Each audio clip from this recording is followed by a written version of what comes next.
Dünyada ve ülkemizde sarı çiçekleriyle bilinen sarı kantaron, ılıman ve tropik iklim bölgelerinde kendiliğinden yetişiyor. Türkiye'deki her iklim bölgesinde yetişebilen sarı kantaron, Anadolu'da binbir dilek otu, kılıç otu, kan otu, yara otu, kuzu kıran olarak biliniyor.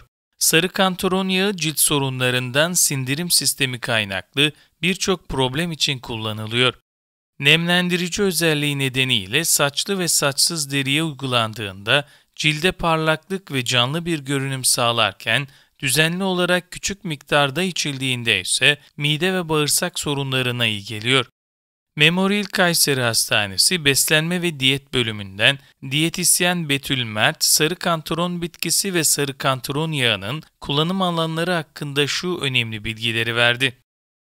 Dünyadaki ılıman ve tropik iklim bölgelerinde kendiliğinden yetişen sarı kantaron, çok yıllık otsu bir bitki olarak bilinmektedir.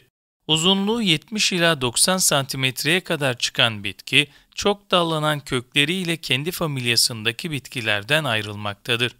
Çiçekleri umbella olup dalların ucunda bulunur. Sarı renkli çiçeklerde 5 adet taç yaprağı, 5 adet çanak ve 3 demet şeklinde erkek organlar bulunur.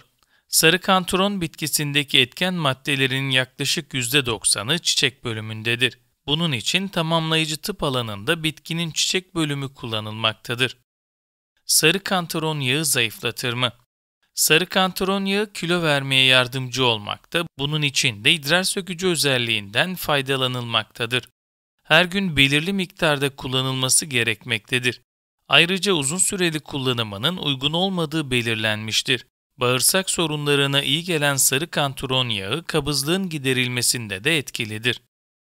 Sarı kantaron yağının faydaları nelerdir?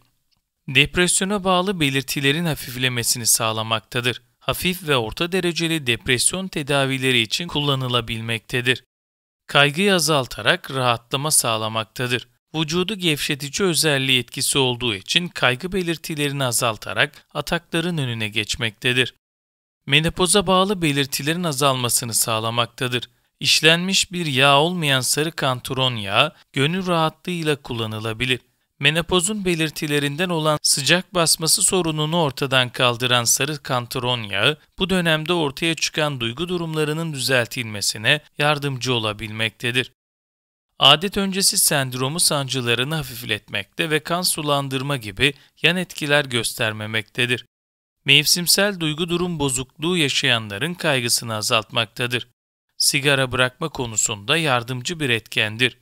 Viral enfeksiyonların tedavisinde doğal bir ilaç olarak verilmektedir. Cildin nemlendirilmesini sağlamakta ve cildi güneşin zararlı ışınlarından korumaktadır. Mide rahatsızlıklarında da kullanılmakta, migren, baş ağrısı ve siyatiğe iyi geldiği düşünülmektedir. Sarı kantaron yağı ne sıklıkla kullanılır? Sarı kantaron yağının tavsiye edilen maksimum kullanım sıklığı günde bir kez olmalıdır. Kantaron yağı çok kullanıldığında ciltteki yağ yani sebum dengesini bozabilmektedir. Sebum ciltteki yağ bezeleri tarafından salgılanan bir cilt sıvısıdır. Cilt ve saçlı derinin kuruyarak zarar görmesini sağlayan sebum, derinin dış etkenlere karşı dayanıklılığını artırmaktadır. Cilt eğer hassas ve alerjik reaksiyonlara yatkınsa, kantaron yağı haftada 1-2 günden daha sık kullanılmamalıdır. Sarı kantaron yağı içildiğinde nasıl bir etki vardır? Sarı kantaron yağı eğer içilecekse miktarının günde 1 çay kaşığını geçmemesi gerekir. Bu 1 çay kaşığı kantaron yağı doğrudan içilebileceği gibi ılık suya da eklenerek tüketilebilir. Günde 1 çay kaşığı içilen sarı kantaron yağının şişkinlik, kabızlık ve gaz sancılarıyla mide rahatsızlıklarını önlediği, gastrite bağlı ağrıları azalttığı belirlenmiştir. Akne, egzama ve sivilceler ile hemoroid, boğaz, yutak, deri ve mukoza zarının iltihaplanmasına neden olan bakteriyel ve viral enfeksiyonların tedavisinde etkili olduğu düşünülmektedir. Sarı kantaron yağı vücutta nerelere sürülür? Hücre yenileme özelliği sayesinde yüzdeki yara izlerinin ve sivilcelerin yok edilmesinde kullanılmaktadır. Düzenli olarak kullanılan sarı kantaron yağı cildi yenilemekte ve cilde daha sağlıklı görünüm kazandırmaktadır. Özellikle yanık nedeniyle oluşan ağrı hissini çok hızlı bir şekilde azaltmaktadır. Ayrıca ergenlikte ortaya çıkan akne oluşumu çoğu zaman büyük bir problem haline dönüşmektedir. Akne ciltte gözeneklerin tıkanma ve iltihaplanması olarak ortaya çıkar. Bu süreçte mevcut aknelere karşı antibakteriyel özelliklere sahip olan sarı kantaron yağı sürülerek aknenin kuruması sağlanmaktadır. Temizlenmiş cilde sabah ve akşam sarı kantaron yağı sürülmeli ve bir süre sonra durulanmalıdır. Nemlendirici etkisi nedeniyle sarı kantaron yağı cilde sürüldüğünde bir süre sonra cilt nefes almaya başlayacak ve daha parlak bir görünüme kavuşacaktır.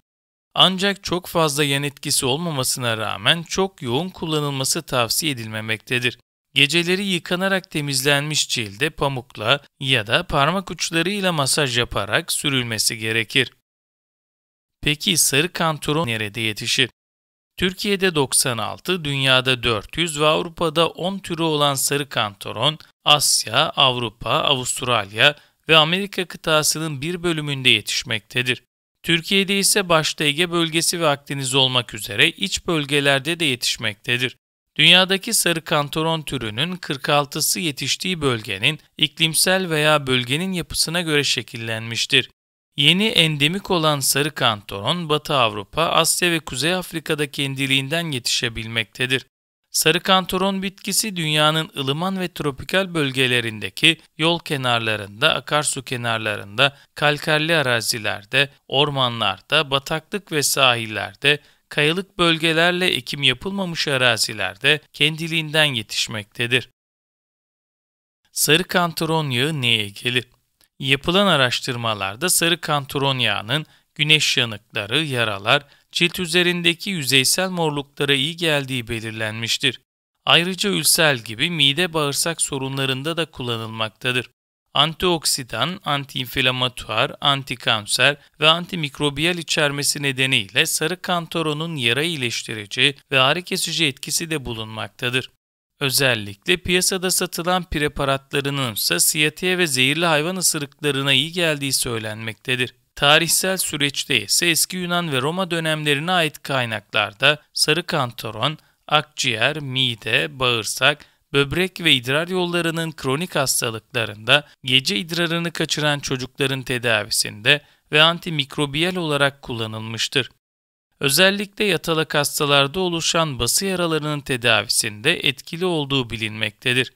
Halk arasında baş ağrısı, hidrofobi, menopo, hipokondriyazis, nevralji, koksalji, tetani, paraliz ve spatik paraliz ile boyun tutulması, omurilik hastalıkları, spinal konvülsyon, spinal iritasyon gibi bazı nörolojik rahatsızlıklarda da kullanıldığı bilinmektedir.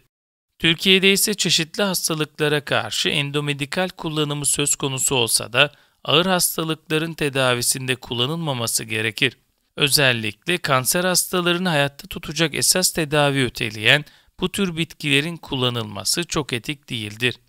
Ülkemizde halk arasında yüzyıllardır soğuk algınlığına, şeker hastalığına, ülsere, mide ve bağırsak rahatsızlıklarına, karaciğere, sarılığa ve safra kanalı sorunlarına karşı kullanılmaktadır.